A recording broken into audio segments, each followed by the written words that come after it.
Police को हम लोग बता दिया जेल में भेजने का जरूरत नहीं है। देश के रुपया में खाना खाएगा, कपड़ा देगा, मेडिसिन देगा। एक दामाद है ये लोग। जल्दी जल्दी भागो, जल्दी जल्दी भागो, नहीं तो जो करना है सरकार करेगा। अधिकारी বলছে যে মুসলমানদেরকে বাংলাদেশ মানে পাঠিয়ে দিবে। তো শুভেন্দু অধিকারীকে আমি একটা কথাই বলতে চাইবো যে শুভেন্দু অধিকারী তো বাংলাদেশে, তো ওকে আগে পাঠানো হোক। আপনারা তো সবাই জানেন যে শুভেন্দু অধিকারী বাংলাদেশে বাড়ি ওর। তো শুভেন্দু অধিকারীকে বলুন যে আগে বাংলাদেশ যেতে।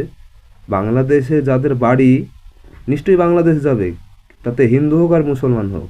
হিন্দু হলেও যাবে, মুসলমান হলেও যাবে, তাদের সবাইকে বার করার দরকার। যে শুধু মুসলমানকেই পাঠাবে আর হিন্দুদেরকে পাঠাবে না, হিন্দুরা মানে ধর্ম রক্ষা করতে এসছে আর মুসলমানরা দেশদ্রোহী করতে এসছে, সেটা তো নয়।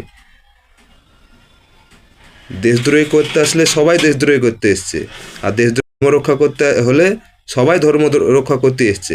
এদেশে হিন্দুস্তান বলে যে হিন্দুই আছে তা না, মুসলমান আছে, হিন্দু আছে, সবারই সমান অধিকার এদেশে বাস করার।